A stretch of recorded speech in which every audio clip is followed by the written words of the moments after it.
Good morning, everyone. Today's our topic is bond dissociation energy and its calculation. The making and breaking of bonds is the basis of all chemical transformation. A sound knowledge of the energies required to break bonds and the energies released upon their formation is fundamental to understanding chemical processes. The energy required for homolytic bond cleavage at 298 Kelvin corresponds to the enthalpy of reaction, which is the bond dissociation enthalpy of the molecule XY. Now, what is the definition of bond energy, or we can say bond enthalpy?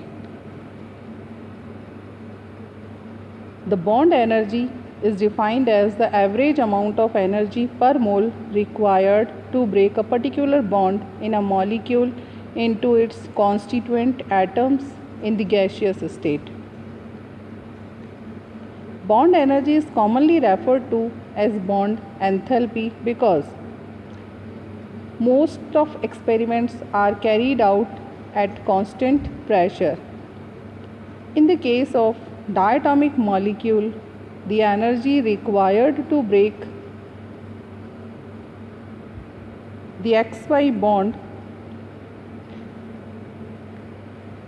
is called the bond dissociation enthalpy.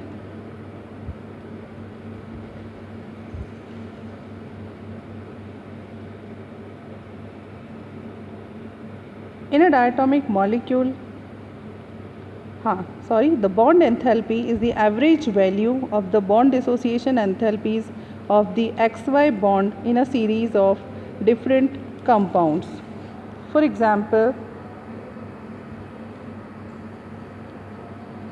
in the case of polyatomic molecule, for example water, when water molecule dissociates into hydrogen and hydroxide ion,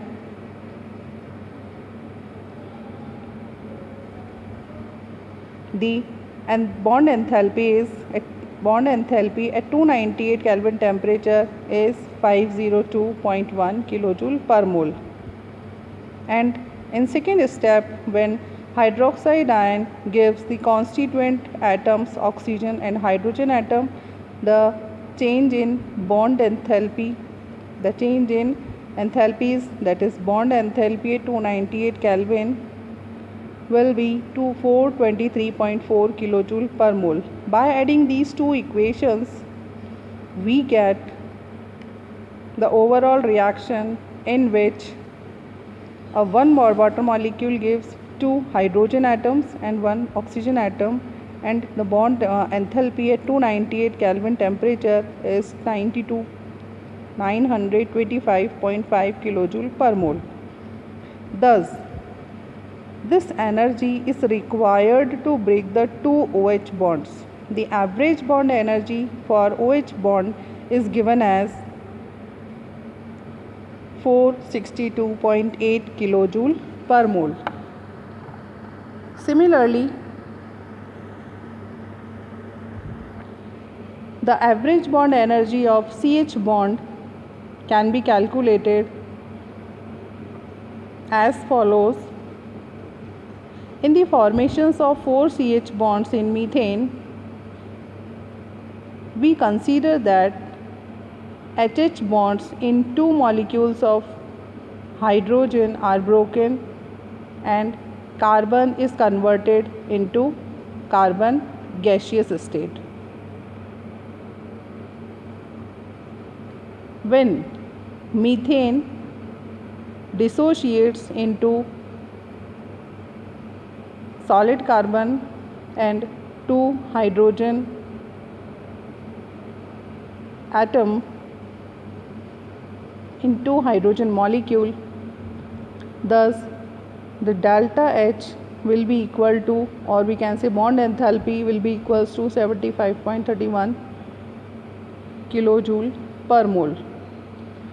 And when the solid carbon converts to the gaseous carbon, the heat of enthalpy the heat of reaction will be equal to 716.7 kilojoule per mole, and when two hydrogen molecule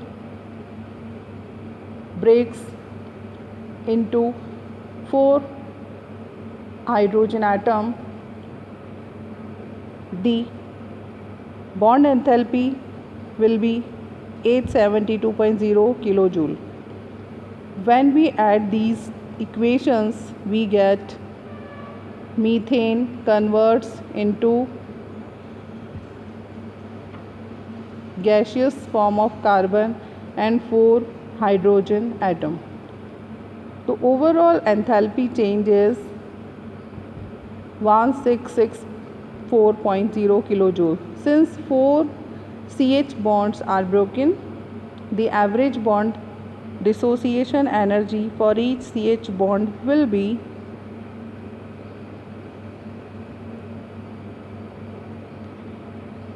equal to 416 kilojoule per mole. The energy requirement are different in each case, but not very much different from 416 kilojoule. The energy required for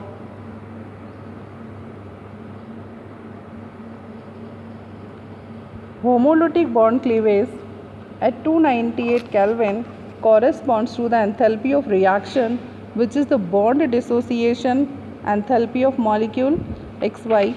Conversely, if the radicals X and Y recombine to form the molecule XY, then thermal energy equivalent to the bond dissociation enthalpy is released, according to the first law of thermodynamics. Using these ideas, it is possible to determine the energetics of a wide range of simple but important reactions involving the exchange of a single bond. This is achieved by subtracting the energy gained from the bond formed from the energy required to break the initial bond. For example, consider the energetics of reaction where a single carbon-hydrogen bond is broken and a hydrogen-chlorine bond is formed. The carbon-hydrogen bond enthalpy of ethane is 101.1 kilocalorie per mole, and the bond enthalpy of hydrochloric acid is 103.15 kilocalorie per mole.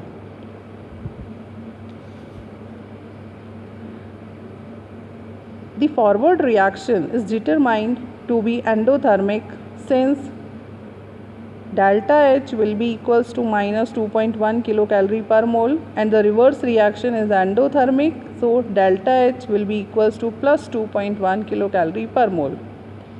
This simple scheme allows the elucidation of precise thermochemistry for a broad range of chemical reactions for which experimental bond enthalpies are available. One must be cautious. However, in reactions where multiple bonds are broken, the bond enthalpy of a particular bond can be changed dramatically by a cleavage of ancillary bonds within a molecule. That is, once the first bond is broken, the remaining bond enthalpies are often altered. Now, what is the significance of bond dissociation energy? Bond dissociation energies are useful in assessing the energetics of chemical processes. Bond dissociation energy is a state function. Bond dissociation energies vary with hybridization.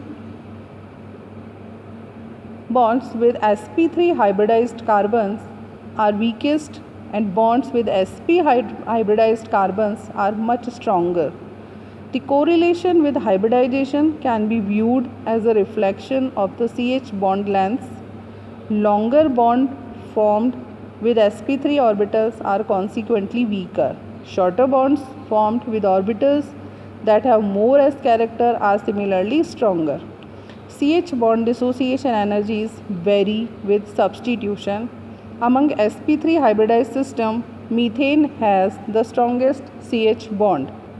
CH bonds on primary carbons are stronger than those on secondary carbons, which are the stronger than those on tertiary carbons.